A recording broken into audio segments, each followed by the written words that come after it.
انہی حالات کے درمیان ہم کو ہمارے ایمان کے ساتھ جمے رہنا ہے، ہمیں ہمارے اخلاق کو چھوڑنا نہیں ہے، ہمیں حضور پاک کی سنتوں سے دور ہونا نہیں ہے۔ آندھیاں آ جائیں، طوفان آ جائے تو کیا آپ اپنا گھر چھوڑ کے بھاگ جائیں گے؟ اسی طرح سے اگر آج حالات سازگار کے طور پر آپ سمجھ رہے ہیں تو آپ کو نہ دین سے ہٹنے کی ضرورت ہے، نہ حضور کے اخلاق سے ہٹنے کی ضرورت ہے۔ آج بھی حضور کے اخلاق پر قائم رہو، حالات آئیں گے اور بدل جائیں گے انشاءاللہ۔ لیکن پولیٹیکل اس کی بات ہو رہی ہے کہ جس طرح سے پولیٹیکل ایک ماحول بنا ہے اس کو لے کر تمام طرح سے سوال کھڑے کیے جا رہے ہیں، اور ہر طرف سے یہ آواز آ رہی ہے کہ شاید یہ ماحول اب بدلے گا نہیں۔ آپ کو اگر میں بتاؤں، یہ پولیٹیکل ماحول اتنا بنایا گیا ہے، ایسا ہو گیا ہے، زہر ہو گیا ہے، ٹھیک ہے، آپ نے تاریخ پڑھی ہے؟ چنگیز خان سے زیادہ تو حالات خراب نہیں کیے گئے ہوں گے ابھی، ہلاکو سے زیادہ تو بربادیاں نہیں کی گئی ہوں گی ابھی۔ انہوں نے تو پورے ہماری کھوپڑیوں سے مینار بنا دیے تھے، ہمارے خون سے تو بغداد کو نہلا دیا تھا۔ تو یہ سب تو ظلم دیکھا ہے ہماری تاریخ نے۔ تو اب پولیٹیکل اعتبار سے اگر یہ اتنا سب کچھ بنا چکے ہیں تو میں آپ کو ایک بات بتاتا ہوں۔ 100 سال پہلے 1925 کی بات کر رہا ہوں میں آپ کو، حجت الاسلام علامہ حامد رضا خان رحمۃ اللہ علیہ کا خطبہ ہے، ایک خطبہ صدارت، آپ نے کسی ایک کانفرنس میں خطبہ دیا تھا، یہ اس کی باتیں آپ پڑھیں تو آپ کو ایسا لگے گا وہ اس زمانے کی بات کر رہے ہیں، ابھی 2023 کی بات کر رہے ہیں۔ اس وقت 1925 میں انہوں نے فرمایا کہ حالات ایسے ہو گئے ہیں کہ ان لوگوں نے سیاسی ماحول بنا دیا ہے، جگہ جگہ قتل کے منصوبے ہو رہے ہیں، مسلمانوں کا بہشکار کرنے کے پلان ہیں، منصوبے ہیں، جماعتیں ہیں۔ یہ ساری باتیں وہ پڑھنے کے بعد میں نے سوچا 1925 میں یہ حالات تھے تو 2023 میں بدلے کہاں ہیں؟ اور اگر 100 سال پہلے بھی ایسا ہی تھا تب بھی اسلام ایسے ہی تھا۔ نہیں، جو سیاسی لڑائی ہے وہ مسلمانوں کو خود لڑنی پڑے گی اور اس دور سے ہٹ کر اپنے آپ کو سیف کر سکتے ہیں۔ اب دیکھیے، ایک سیاست کا ایک موضوع الگ ہے، مسلمانوں کو سیاسی شعور بیدار کر لینا چاہیے۔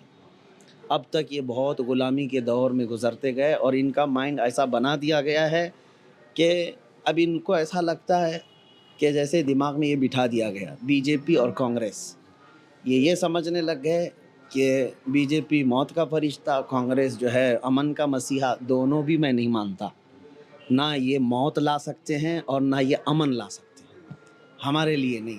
آپ کو اپنا سیاسی شعور بیدار کرنا ہے۔ یہ سب جو ہے نا لالی پاپ دے کر کے ہمارے ساتھ کھیلنے والے ہیں جو 70 سال سے کھیلتے آئے۔ مسلمانوں کو نہ ہی یہ آگے بڑھنے دیا، نہ قیادت کرنے دیا، اور نہ ہی اپنی کمیونٹی کی طرف سے آئے ہوئے مسائل کو آپ آگے تک بات کرنے کی انہوں نے کبھی ہمت جٹائی۔ دوسرے سارے لوگوں کے ان کو راضی رکھنے کے لیے یہ سب کچھ کرنے کو تیار، لیکن مسلمانوں کے بارے میں ان کو پتہ ہے یہ چھوٹی چھوٹی چیزوں پہ راضی ہو جائیں گے۔ ہاں، ان کے اوپر جو کچھ بھی بلا آئے گی ہم نہیں بولیں گے پارلیمنٹ میں، ان کو بعد میں ہم گھر پہ بلا کے دعوت کر کے منا لیں گے۔ یہ سیاست چلتی ہے۔ اس کے لیے مسلمانوں کو چاہیے کہ اپنا سیاسی شعور بدلیں اور اپنی سیاست کی لڑائی وہ خود لڑیں۔ لیکن کیسے ہو سکتا ہے؟ ایک طرف 80%، جیسے چناؤ میں بھی یہ نعرہ دیا گیا کہ 80 اور 20 کی لڑائی ہے، اچھا، تو کیسے یہ لڑی جائے گی کہ ایک طرف 80 اور ایک طرف 20؟ ایک ہاسٹل میں بہت سارے جو ہاسٹل میں رہنے والے تھے انہوں نے پروٹیسٹ کر دیا وارڈن کے خلاف۔ صبح روزانہ کھچڑی بنتی تھی اور کھچڑی پسند نہیں تھی، تو سارے لوگوں نے وارڈن سے شکایت کی کہ ہم کو کھچڑی نہیں چاہیے، دوسرا کچھ بناؤ ناشتے۔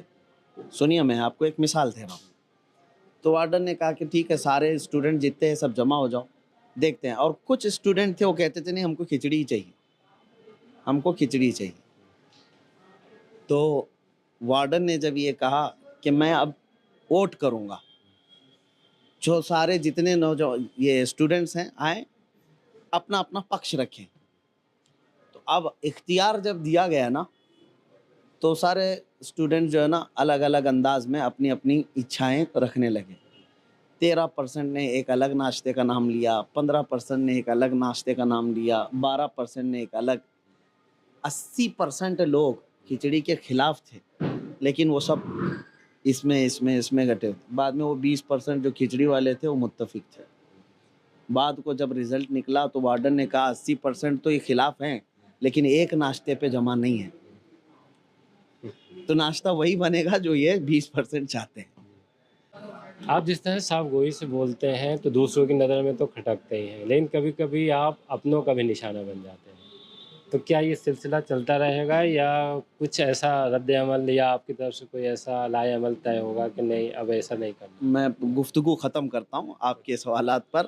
فراز کا ایک شعر ہے: میں تو مقتل میں بھی قسمت کا سکندر نکلا، قرۂ فال میرے نام کا اکثر نکلا، شہر والوں کی محبت کا قائل ہوں مگر میں نے جس ہاتھ کو چوما وہی خنجر نکلا. یہ فراز نے کہا تھا، تو اس سے ہودا کچھ نہیں ہے. ہاں لیکن اپنوں کی آپ بتا رہے ہیں نشانہ، تو ہو سکتا ہے وہ محبت میں یا کسی طرح میری اصلاح کے لیے کرتے ہوں. میں ان سے بیزار نہیں ہوں اور نہ ہی ان سے میرا کوئی مسئلہ ہے. ہاں، اور دوسروں کے نظروں میں اگر کھٹکتا ہے تو کھٹکتا رہنے دیں، کوئی مسئلہ نہیں ہے. اور یہی چیز دین کی خدمت کے لیے ہمارے لیے کافی ہے. اللہ تبارک و تعالی ہمیں اسی طرح سے بنائے رکھے کہ دشمنان رسول کے لیے ہم کبھی نرم نہ ہوں، اور اپنوں کے لیے اللہ تعالی ہمیشہ ہمیں نرم رکھے.